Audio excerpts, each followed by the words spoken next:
This video is brought to you by Squarespace. Recently, I've started playing Warhammer 40k 10th edition, and while the main army I have been building and playing are my beloved Evil Sons orcs, I am also just now realizing that by combining several of the figures I've painted over the years, I actually have several other armies that are either fully painted and playable, or almost playable, if I were to just paint up a single unit or two. So today, I'd like to show off all 5 of my current Warhammer 40k armies in their various states of completion, point you towards the relevant video if you'd like to see how I painted them, as well as talking a little bit about my plans for updating and expanding each of these armies to make them playable in the future. Necrons. The first full army that I painted for the channel in the 41st millennium were my cyberpunk Necrons. You will probably recognize these as being from the 9th edition Indomitus box set, which was one of my main introductions to Warhammer 40k, and this was also the first major 40k tutorial that I did for the channel. I'm still quite proud of how these turned out. They have custom bases, the paint scheme uses some really unique color shifting paints, and to be honest, I really regret never finishing this army. This is one of those cases where the army is 90% complete, but because I wasn't playing the game at the time, I never actually found the motivation to finish the army. Here you can see all of the units that are finished, and here is a shot of all of the units that have either gotten damaged over the years, or were just never completed in the first place. After doing the math, I realized that if I were to just complete the paint jobs and repair any missing units, I would hit exactly 935 points. And then maybe as a reward for doing all of that, I could buy myself a new character unit or something to hit exactly 1,000 points, which would be the perfect amount to play against my friends. So that's pretty tempting, and I think getting these Necrons into a playable state has suddenly jumped much higher on my list now that I know I have almost 1,000 points if I just put in a few hours and get things fixed. Of course, I'm not that experienced of a player, so do let me know down in the comments what detachment I should use for these Necrons, and if this list would perform well in game or not, and if not, what units you would suggest me swapping out or adding if I wanted to play my Necrons in a more effective way. Space Marines. Like most 40k players, I have accumulated quite a lot of Space Marines over the years, most of which are sitting unpainted in a pile of gray plastic. But even despite that, I did manage to get all of the Space Marines for the Indomitus box painted up several years ago in a custom Space Sharks theme. Over the years, a few of the basic intercessors from this army have gotten lost or damaged, but even despite this still represents 655 points of Space Marines that I could be using in games if I wanted to. And I feel like getting these sharks up to 1,000 points would be pretty simple as well, as like I said, I have a ton of unpainted Space Marines to choose from, including the entire Leviathan box, a box of Phobos Marines, the Space Marine Scouts Kill Team, as well as the Space Marine Heroes from the new Kill Team starter set. Despite this, I don't know if I actually feel motivated to add more units to this army.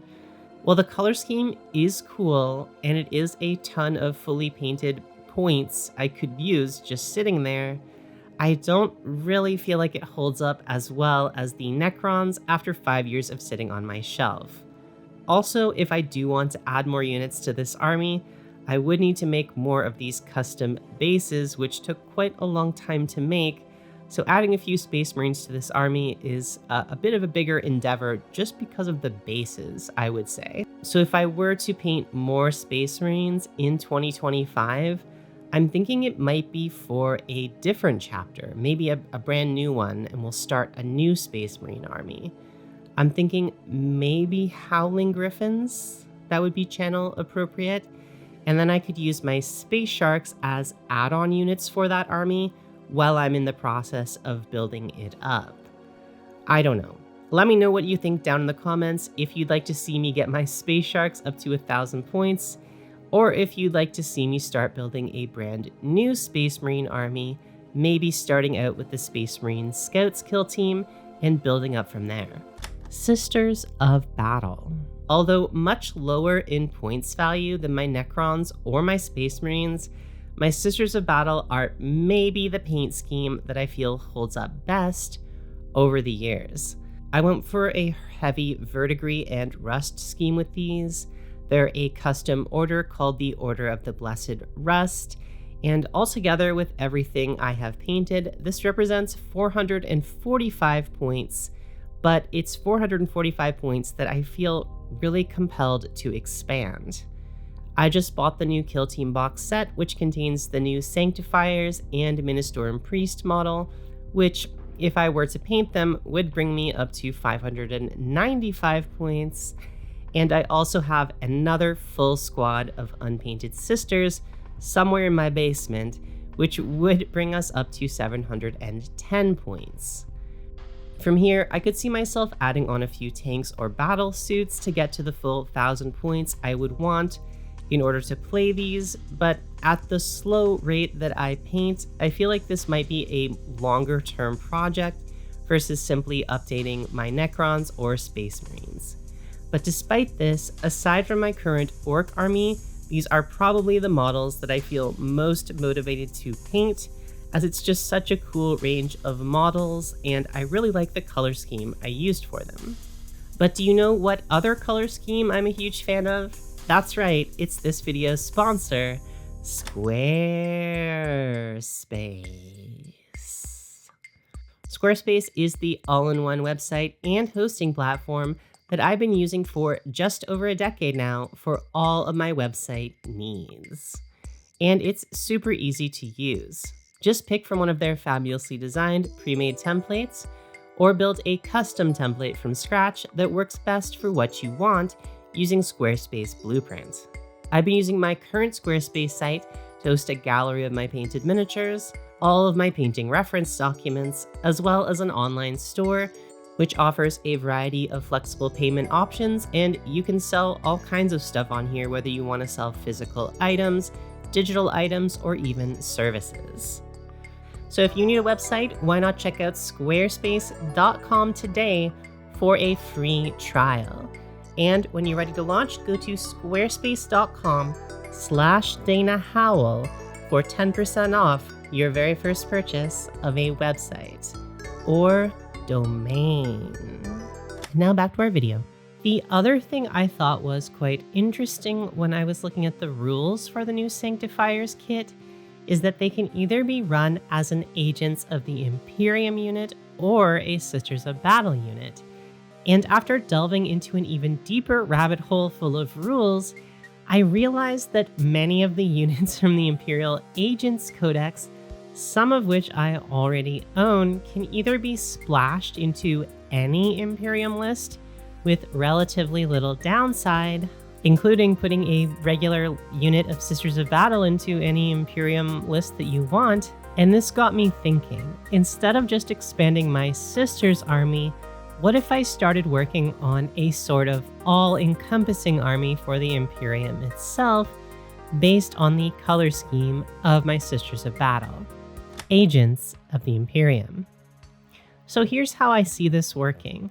According to the assigned agents rule in the Agents of the Imperium Codex, you can take up to 1 retinue unit, 1 character unit, and 1 requisitioned unit from the Agents of the Imperium Codex in any army where all of the units include the Imperium keyword. So if I were to paint up a bunch of these units, these could theoretically pull double duty, being able to be used in both my Sisters of Battle and Space Sharks armies, as well as any other Imperial army I might want to build in the future. So for my Space Sharks army, I can bring in the Sanctifiers as a retinue unit, the Ministorum Priest as my character unit, and a squad of battle sisters that I already have painted as my requisitioned unit. This might not perform super well in game, but it would bring my existing Space Marine list from 655 points all the way up to 910 points. And all that I would have to do in order to make this happen is paint 11 models that I already own and that I already want to paint up to use in my Sisters of Battle army anyway. Add in another squad or character unit, and that would be a full 1,000-point army of Space Marines ready to go without really having to put in much effort. Will this be the most tournament viable army ever? Absolutely not, but that's fine because I'm mostly playing narrative games with my friends where I want to be able to include as many of my cool models as possible. For my Sisters of Battle army, I see this working slightly differently, as all of those units are already part of my main Sisters roster. So for my Sisters army, I was thinking of painting up a custom Inquisitor character, as well as the Inquisitorial agents that I already own and have half painted, and maybe potentially something else like a Death Watch kill team eventually.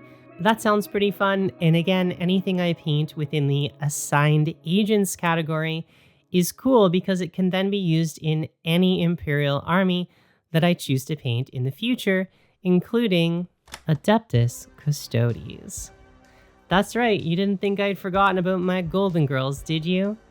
If you weren't around for that video, I did a full satirical video on quote-unquote female Custodes about a year ago, and as a part of that, I attempted to paint up an entire combat patrol of Adeptus Custodes, which is worth about 900 points by my count, depending on how you want to organize it.